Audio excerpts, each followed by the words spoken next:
Hello students, so we are now starting up with the next topic, that is limit state of collapse.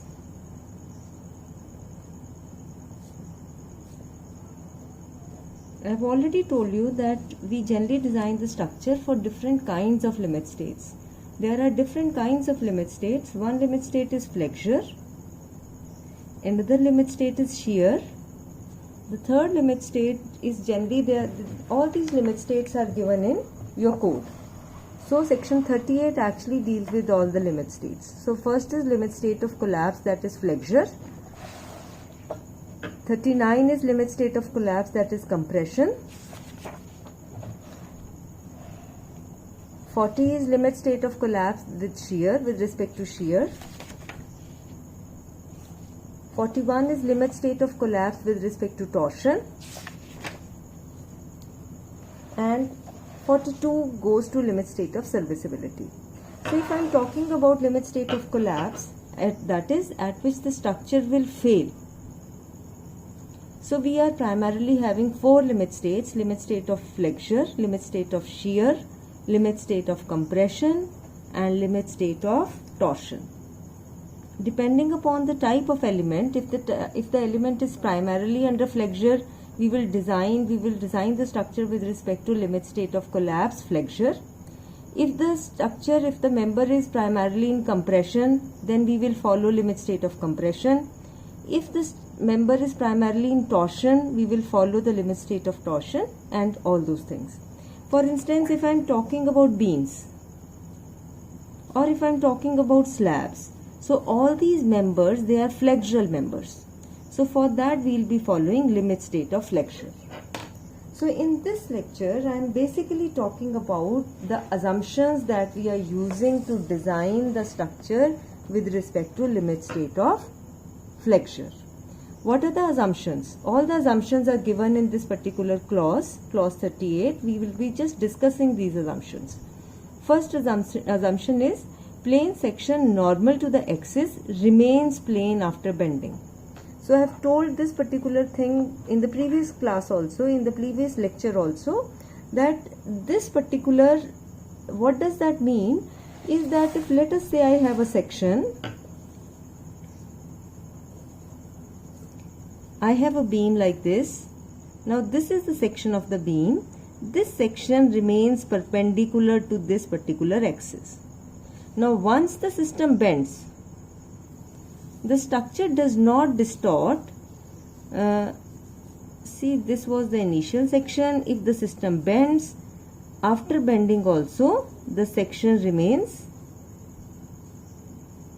rectangular only, and the section remains perpendicular to the neutral axis. So this is my first assumption, that says plane section remains plane even after bending. So what does that say? That actually mean? That means strain is linear.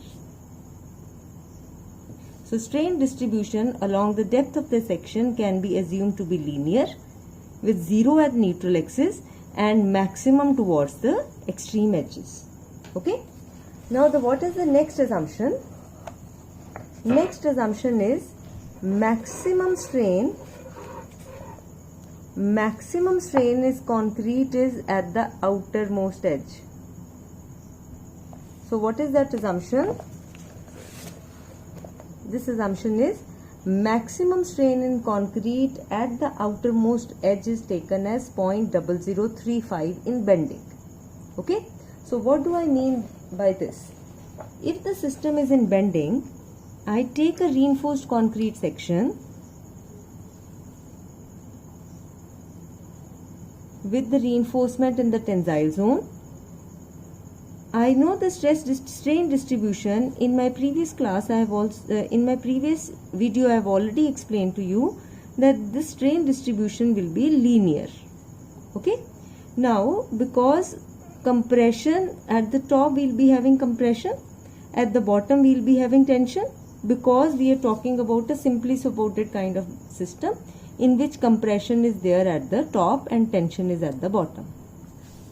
So in compression, whatever we have a concrete, it will be under compression, and this is the strain diagram.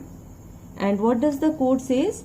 That the strain is linear, and then the maximum value of strain at this point is 0.0035. So this is the maximum value of strain. Okay. Then what does the next thing says? It says the relationship between compressive stress distribution in concrete and strain in concrete may be assumed to be rectangular, trapezoidal, parabolic, or any shape. An acceptable stress strain curve is given in figure 21. So what does that mean? That this is the figure 21. We'll be using this figure as the stress strain curve in concrete. Okay. So what does that mean? The stress strain distribution,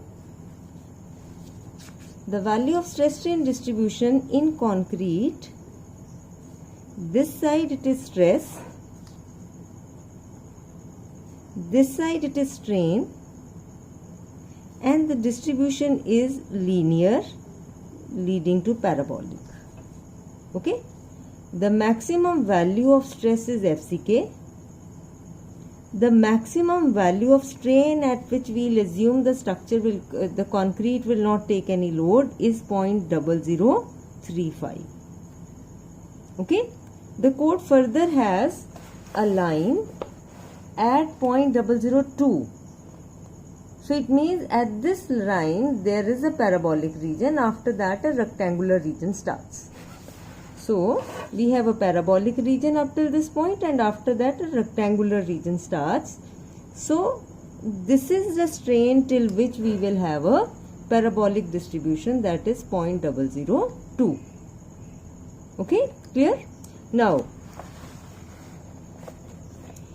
if you are basically talking about this code, these are the important parameters that are written in this code. It says, for design purpose, the compressive strength of concrete in the structure shall be taken as 0.67 times the characteristic strength. Then it says the partial safety factor of 1.5 shall be applied in addition to this. So if I club these two, I will go to this curve. Initially it was FCK. The code said that if we are designing it, we will not take FCK, we will take 0.67 FCK. Why? Because FCK was obtained on concrete cubes. But the actual structure, you will not be having simply cubes. So in order to take into account the compression distribution in the case of actual concrete, code took a factor of 0.67. Then further, we know the factor of safety that is applied on concrete is 1.5. So 0.67 FCK divided by 1.5 will be the defining parameter on which this parabolic curve will be taken. Okay. So it means we had FCK. We will draw another curve that is 0.67 FCK. Then we will draw another curve that is 0.67 FCK divided by 1.5. So this value 0.67 divided by 1.5 is actually 0.446 FCK. So it means this maximum stress, instead of taking FCK, we will take 0.446 FCK. Okay. So this is what the code is saying. It is saying that we will be using this particular diagram for stress strain curve above the neutral axis. So above the neutral axis, above this axis, we have already drawn the strain diagram. If I draw the stress diagram against this, it will be parabolic and then some linear region. It is same curve in the inverted position. The maximum stress is 0.446 FCK. Okay. Now, the stress is varying from 0 to a value 0.446. If I want to find out the average stress, it will be area of this particular block. So if I do the calculations, the code says the area of this block or the average stress will come out to be 0.36 FCK. So 0.36 FCK is the average stress. Okay. So this is 0.36 FCK.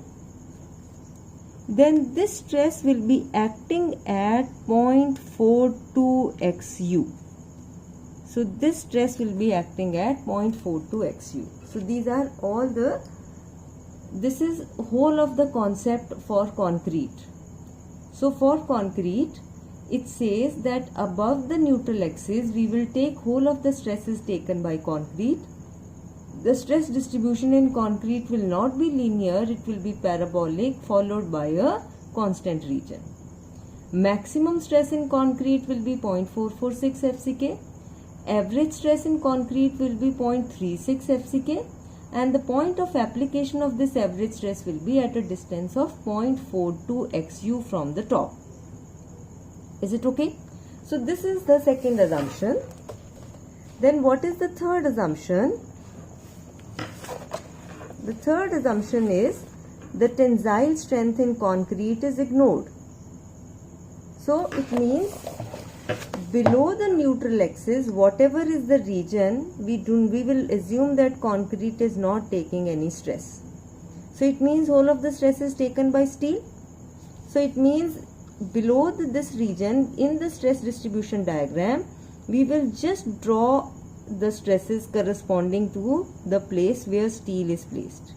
So this is stress distribution diagram. Is it okay? Clear? Now, how much will be this value? Okay. So for that, the code has next assumption.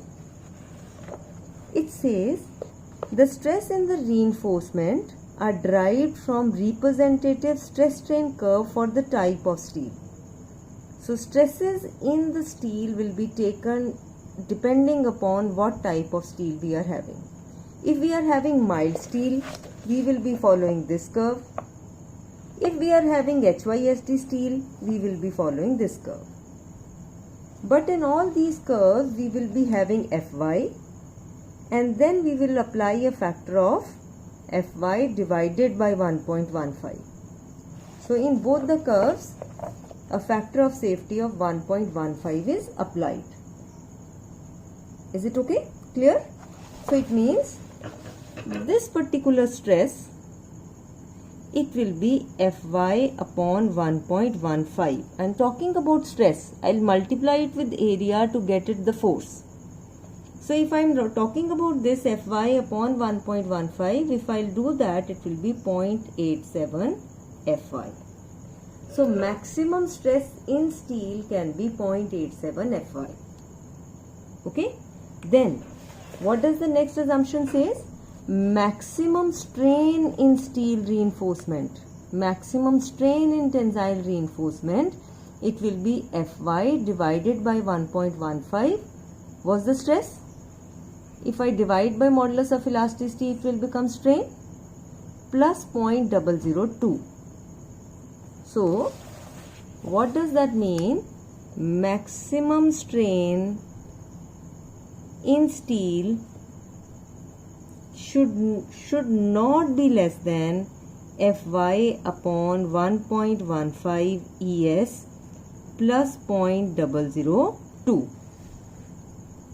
From where did we get this value? If I look at this curve, this is the curve. Till this point,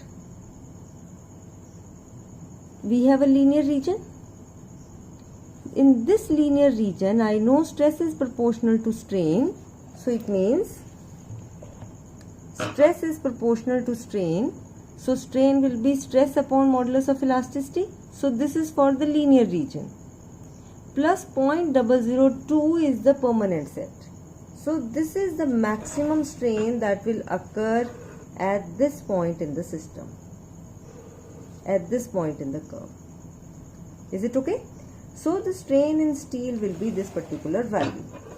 So these are the basic assumptions. It talks about the assumption related to the stress strain block for concrete. It talks about that in the tensile region the stresses will be taken completely by steel.